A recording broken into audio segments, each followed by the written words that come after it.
Good morning and happy new year. We are picking up with the Nearpod portion of our presentation today. And this portion will focus on the actual PLC collaborative planning protocol you will see tomorrow in your district PD day.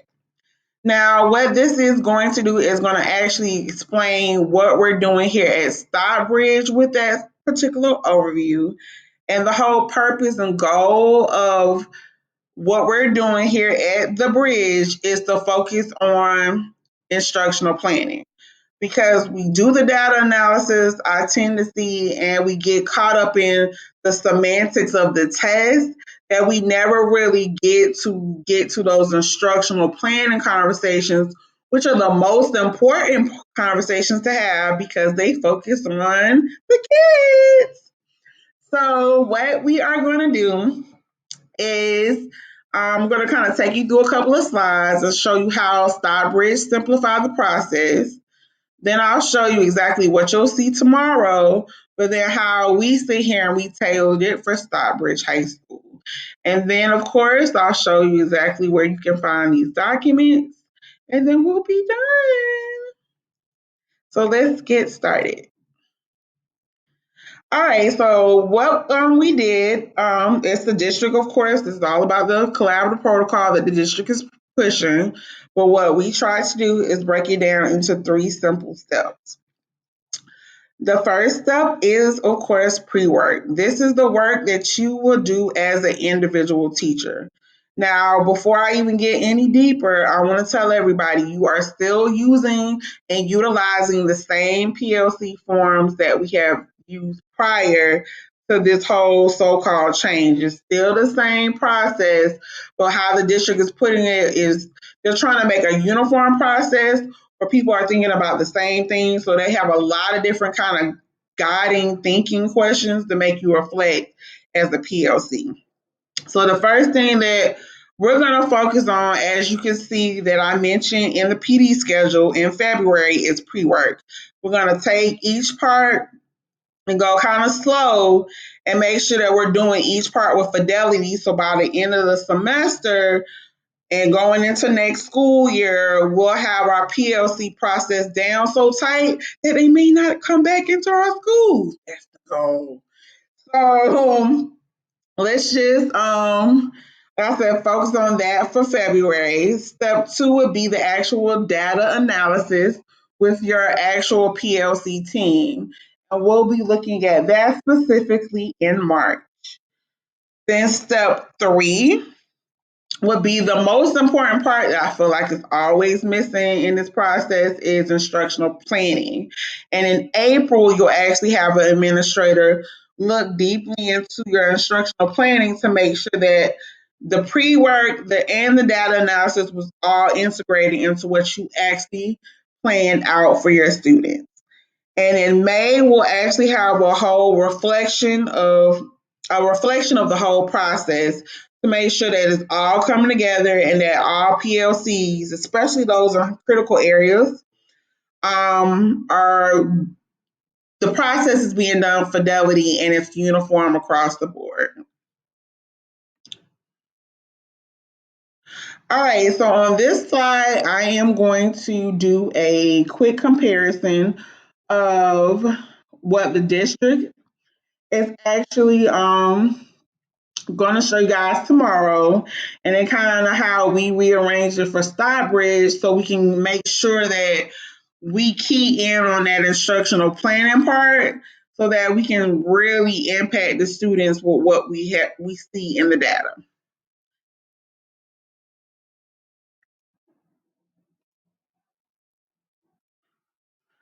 All right, so we are back, and this is a actual copy of what you will see tomorrow in your district planning day.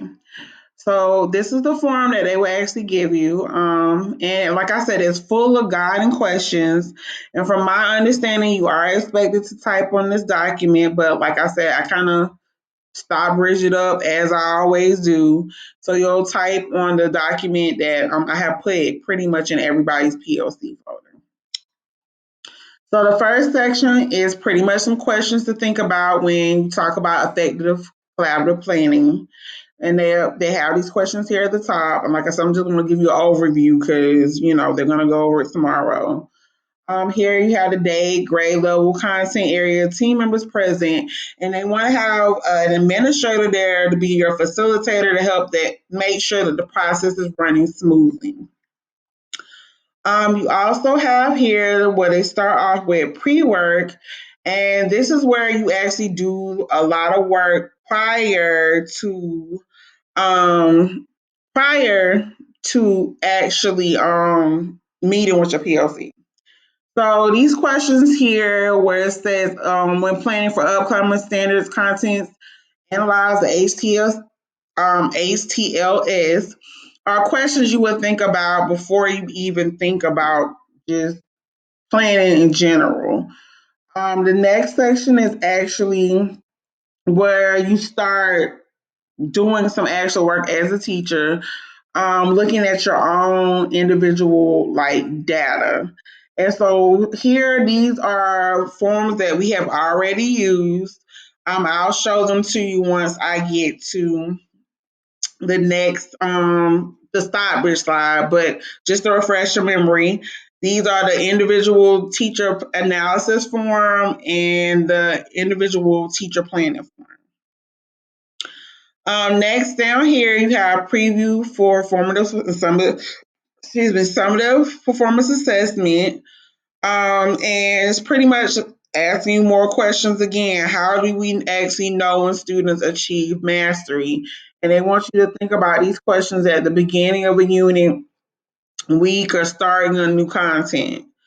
Down here they have where you start focusing on instructional planning, and then they have these guiding questions where you actually kind of like start thinking about like what learning tasks would you use to re-engage students. Are you thinking about the rigor of the task? um, Thinking about the activities that you're going to ask, just everything dealing with instruction so you can make sure the kids are reaching that level of mastery that you desire. Now this part I really actually like. It's pretty much an overview or a schedule of what you're planning on doing for the week when you look at this data. They want you to look at the learning target, the engagement of the learning engagement tasks that you're going to actually use, a strategy for re-engaging students, and then the formative assessment. And they have that for Monday through Friday. Here at the bottom, they have the Henry County Instructional Resource Toolkit, where it's all the different tools that the county has actually provided us to be resources to our students. And so I really like this because you can kind of use this as a lesson plan almost for your PLC. And I'm thinking about asking Mr. Watson and Miss Jackson to see if we could use this because you can use this as a common lesson plan amongst you all as a PLC once you actually look at the data and see what you're going to do. And then the last part here at the bottom, they have data informed re-engagement planning, which is pretty much how are you going to use that data to address student needs. And so it asks you these questions like how are you planning on shifting instructional practice when students do not demonstrate mastery? How do you plan on shifting it when they do demonstrate mastery? And these questions pretty much have your PLC focused on those specific things, and you can just jot down pretty much your ideas on those things. And that is pretty much it for the district version of the protocol. Okay, so what we're going to do next is actually look at SHS's version of the district protocol. Like I said, it's virtually the same information, just kind of reorganized a different way. And then I did add in some key points where we can start putting the focus on the students and including the students in this whole process. So I'm going to go ahead and pull this up. And here we are. All right, so as you can see, I did remove the overall arching questions. I kind of moved those to the bottom once you start talking about actual instructional planning. So here we have the date, the grade level, content, team members present, whatever administrators facilitating the meeting. So that is still the same, exactly. And then I put in step one so it could kind of like make it a little bit simpler for everybody. The first thing you need to do when you give a CFA or a district assessment or a common assessment amongst your team is doing this completed by yourself. So it says complete individually prior to teacher collaboration. What do you want students to learn? And so here, what you want to do is use those different forms that you're looking at, the individual teacher analysis form and the individual teacher form is still in your PLC folders. So you're going to still fill your data out by yourself. And so we'll go into more detail with that training video when it is time in February and show you those forms and what exactly you need to do with those. Okay, an additional part that I actually put in here that kind of makes the individual analysis stronger and it gets the kids to help you out with your analysis and your misconception part is to actually have the students look at this individual analysis you came up with. A suggestion would to actually put it in a student friendly format. You might put it on a PowerPoint slide, do it as a warm up, and say, hey guys, these were the three most missed questions on the assessment. You might want to break kids up into groups and choose three different types of students: a high performing student, a mid performing student, and a low level student, and get their take on, okay, what do you feel like may have went wrong with these questions? Why do y'all feel like y'all got this question wrong? And tell them to honestly reflect and feel and give an honest answer why they feel like they got the question wrong. Once you get the actual feedback from the different groups, you can actually kind of find some common threads and commonalities with the qualitative feedback you get from students and actually take that to your PLC for further analysis. So using that qualitative data from the students, plus what you even thought about, okay, they might have got it wrong because of some vocabulary or maybe the question was just too hard. It You can blend that with what the kids say because the kid might say, "Hey, I just didn't study," and you sit here thinking it was some vocabulary, and it came from just them lack of not actually studying for the test. So putting that stuff together is important and it will be important for those actual conversations you have in step two, which is the data analysis with your PLC. This part, of course, you complete your PLC, and then you're going to ask to see, hey, how did students actually perform as a content area? So in this step, you would use the class protocol sheet where, we'll look and see which teacher had the highest performing students, what strategies did they actually use. This is also where you bring in the misconceptions that students actually had about the questions they missed and how can you actually come up with some successful strategies to re-engage those students. So then that way you can start generating those instructional conversations based off what the kids said about the data and what you said about the data in the actual test. Also, you can start talking about what resources do we have or, items to support lessons or activities that students that actually perform low on, like the students that you broke into specific groups or those specific students that you broke down into groups. How can you help them?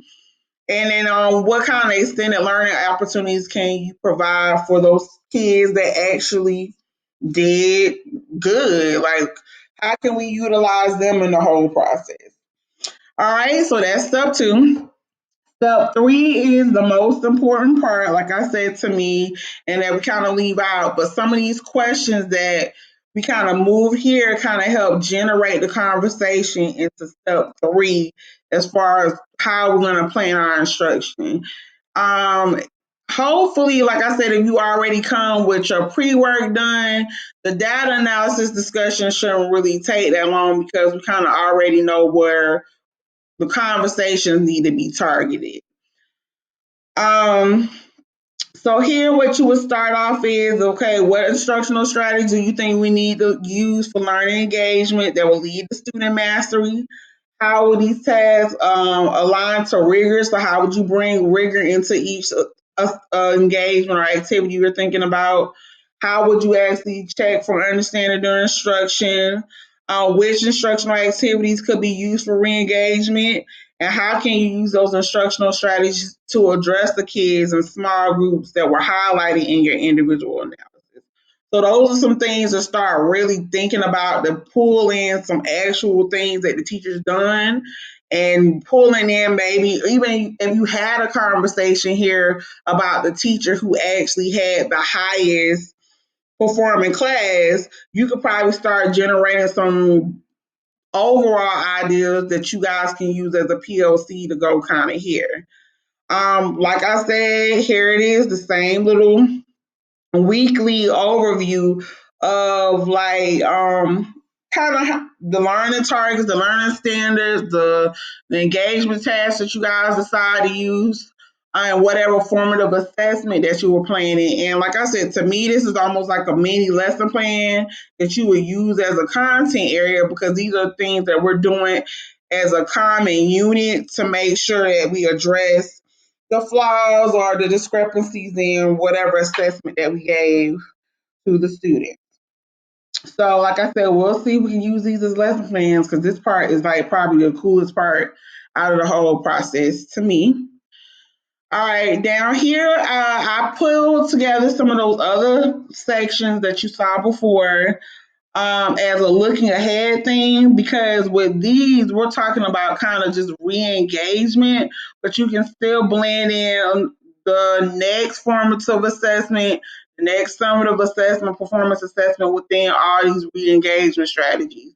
So these questions are looking at how you would know that the kid actually will achieve mastery.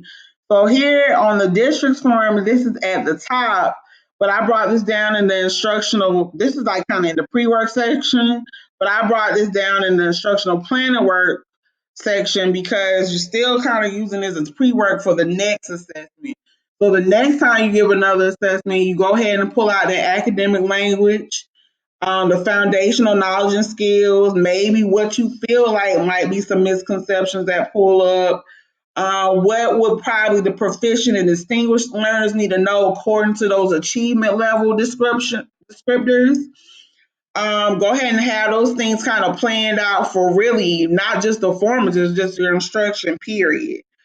Also, it comes down here to this last section, how at the beginning of the week you start with new content, and then you're going to actually start looking at the actual assessment that goes with the content here, and thinking about what type of things the kids have to do to demonstrate mastery on that upcoming assessment.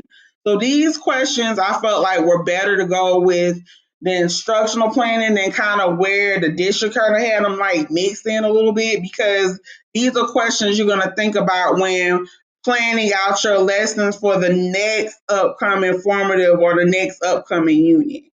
While you're still talking about even the engagement from the previous assessment, we can kind of blend those things together.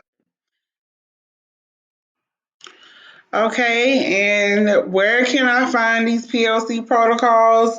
In your department PD folder on the Google Drive. I have some instructions here that you can click on. I'll put this presentation at the end of the Nearpod, but you could actually have click on these instructions. I'll put the link there, and it'll show you exactly where you need to go. But most people should know where your PD folder is. It's on the Google Drive, and it's under PLC data team resources. You'll find a new protocol that I just kind of went over, plus all the forms that you need to go with the protocol. So I'm hoping most people are familiar with this area by now, but if not, please use this link.